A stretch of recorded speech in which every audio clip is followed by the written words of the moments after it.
Producto Interno Bruto de México creció 1.3% en el primer trimestre de 2018 respecto al mismo periodo del año anterior, según cifras divulgadas hoy por el INEGI. El crecimiento del PIB fue impulsado por incrementos en el sector primario de 5.4%, el terciario de 2% y el secundario de 0.8%. Para hablar de este tema, en la mesa nos acompañan Ixchel González, Gonzalo Soto y Jesús Ugarte. ¿Qué tal? Bienvenidos. ¿Qué tal, Atzael? Buenas tardes. Pues, ¿cómo ven los resultados? Más del 1% que se reporta de crecimiento. ¿Debemos echar campanas al vuelo? ¿Debemos tomarlo con mesura? ¿Cuál es la lectura que hacen al respecto? Pues mira, el incremento de 1.3% es en series originales a tasa anual. Hay que ajustar el efecto de calendario de Semana Santa, porque en este año cayó en marzo la Semana Santa, entonces el año pasado fue en abril, entonces ahí le resta hay alguna variabilidad en cuanto a términos de actividad económica.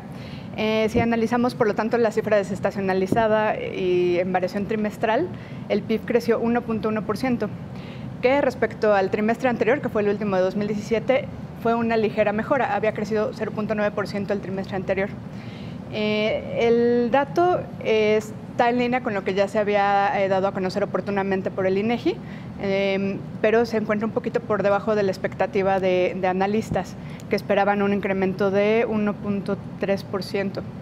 Entonces, bueno, digamos que hay una noticia positiva por el lado de que hubo ciertas mejoras en el sector industrial por parte de la construcción. El sector servicios, pues de alguna forma permanece sólido. Y bueno, el tema que sigue como lastrando un poco el crecimiento económico es la producción petrolera, ¿no? que se refleja en un descenso de la minería. Entonces, bueno, pues todavía yo no cantaría campanas al vuelo, o sea, sí es un incremento respecto al trimestre anterior. De hecho, de forma desestacionalizada y trimestral, es el mayor incremento desde 2016. Es correcto. Ajá, sí. o sea, lo cual es favorable. Pero bueno, hay que considerar, si consideramos respecto a años anteriores, pues, por ejemplo, en la gráfica original vemos una tendencia decreciente. El primer trimestre de 2015, el PIB creció 3.48%. Entonces, y ahora está creciendo 1.3% a tasa anual. Entonces, digo, sí, está tendiendo a bajar. De hecho, para este año se prevé que el PIB cierre entre 2.1 y 2.3%, que pues está debajo del 3% que se había estado previsto. ¿Jesús? Sí, Atzael, es una lectura, coincido con Ixchel, es una lectura mixta la que podemos dar a estos datos. De manera secuencial, este crecimiento de 1.1%, ya desestacionalizado el dato, pues está ligeramente abajo de lo esperado. Incluso el dato trimestral interanual, que te da un crecimiento de 2.3%, también resulta un poco abajo de lo que esperaba el propio INEGI. El INEGI hablaba de un 2.4%. Creo que sí vemos, por ahí tenemos un gráfico, una tendencia de desaceleración. Si habláramos un poco de primeros trimestres y con cifras desestacionalizadas. Mira, aquí tenemos un poco el dato desde prácticamente, pues sí, vemos esta tendencia desde 2015 de alguna manera, ¿no? Vemos esta tendencia de menor crecimiento, ¿no? Todavía tuvimos en el primer trimestre del año anterior un 3% de incremento, ahora es un 2.3%. No es para cantar victoria, creo que sí es clara la desaceleración y tiene que ver, pues, con este entorno adverso en el que ha estado inmerso la economía mexicana desde 2016. Recordarás incrementos en tasas de interés, la llegada de Donald Trump al gobierno de Estados Unidos, lo que generó mucha volatilidad, incluso un debilitamiento del peso frente al dólar, el Telecán, que aquí le hemos comentado, que ha sido esta incertidumbre que nos ha tenido en ascuas de alguna manera, pues ha generado mucha volatilidad y un fuerte debilitamiento del peso frente al dólar. En fin, hay una serie de variables que han jugado en contra de alguna manera, que han hecho que pierda dinamismo la economía mexicana. Gonzalo. A mí lo que me llama la atención es que hacia adentro, por tipo de actividad, destaca para mí muchísimo el tema de las actividades primarias. El tema de la industria agropecuaria, de la agroindustria, que ya llevábamos varios meses, yo creo que desde principio de año, Jesús, tú lo recordarás, mencionábamos mucho cómo ha venido creciendo y cómo se ha venido fortaleciendo un sector que en años anteriores no mostraba esta fortaleza, y ahora las actividades primarias del país, en variación porcentual real respecto del mismo trimestre de 2017, creció 5.2%. básicamente eso es lo que le dio un empuje bastante importante, digo, en parte también un poco las actividades terciarias, las secundarias fueron las que se cayeron, pero 5.2% respecto del trimestre anterior de 2017, ahí lo vemos. Sí, mira, aquí tenemos lo que comentas. Es una de las cosas, a mí me parece que es algo extraordinario, digo, minería 6.1% abajo, esto me parece porque incluye también el tema de la exploración petrolera, entonces ahí se cae bastante, servicios corporativos 2.7 abajo, servicios profesionales y científicos igual unos 6 abajo.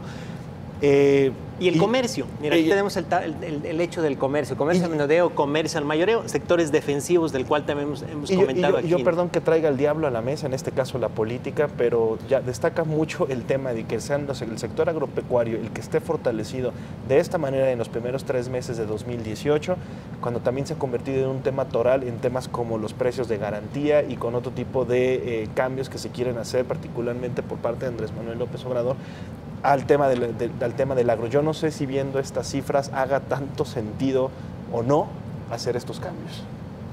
Vemos también que este comportamiento obedece para ustedes de alguna forma y que si pueden abundar sobre qué tanto ha influido el proceso electoral en esta perspectiva positiva de los resultados, ¿no? Pues yo voy a traer a la mesa otro tema que se relaciona, que ¿Otro diablo? El índice de competitividad mundial. Revelado el día de hoy. Que se dio a conocer hoy. Que México se perdió 3 posiciones, pero ya lleva 3 años descendiendo. Entonces se encuentra en el lugar 51 de 63 países, cuando al inicio del sexenio de Peña Nieto, con las reformas estructurales, llegamos a la posición 37, o sea sí ha perdido posiciones un poco México. Lo que resalta en esta pérdida de competitividad es justamente el tema de corrupción y el tema de la debilidad de las instituciones, que también pues es otro tema que se ha tratado mucho en las elecciones, ¿no? Claro. Entonces, de alguna forma eso también ha contribuido a que el potencial económico de México pues no sea el esperado, ¿no? Yo creo que son 2 factores, lo que menciona Ishel, lo que mencionaba ahorita en el tema de agro, lo que mencionaba Jesús acerca de la tendencia que lleva de desaceleración y el crecimiento, son elementos que nos pueden y nos ayudan a poner en perspectiva muchas de las cosas que hemos venido escuchando en los últimos días en las campañas electorales. Digo, es francamente innegable que el tema político es lo que ha venido dominando la conversación, incluso en temas económicos, pero creo que esto le da un baño de realidad a muchas cosas que hemos venido escuchando. Yo creo que no, fíjate, preguntabas ahorita de manera, ¿qué tanto ha pegado, ha incidido el tema electoral en el crecimiento, en el dinamismo de la economía? Creo que lo hemos visto históricamente, Ishel, Gonzalo, años en periodos electorales anteriores, 2012, 2006, 2000. El crecimiento ha sido alto, es decir, han sido los años en que tienen lugar las elecciones, son los años donde más crece la economía. Creo que este no va a ser el caso de 2018, pero no está asociado al tema electoral, más bien tiene que ver con los temas que comentábamos hace un momento, Atzayael, el tema del Telecán, que no lo tuvimos en fines de sexenio anteriores, ¿no? En administraciones anteriores de cierre de sexenio, el tema del Telecán, el tema de alza en tasas de interés. Es decir, hay otros factores que han jugado en contra y que están pesando hoy en día en el crecimiento de la economía. Yo agregaría ese punto que menciona Jesús, el gasto de gobierno. Particularmente en años electorales había más gasto de gobierno. En los primeros trimestres, en los primeros meses de este año, la inversión pública parte del gobierno, la inversión pública de parte del gobierno no ha sido tan alta, o por lo menos no ni siquiera respecto de años anteriores. Seguimos en cifras históricamente bajas, sobre todo para un año electoral, que era cuando por lo menos en el primer semestre se soltaba mucha lana.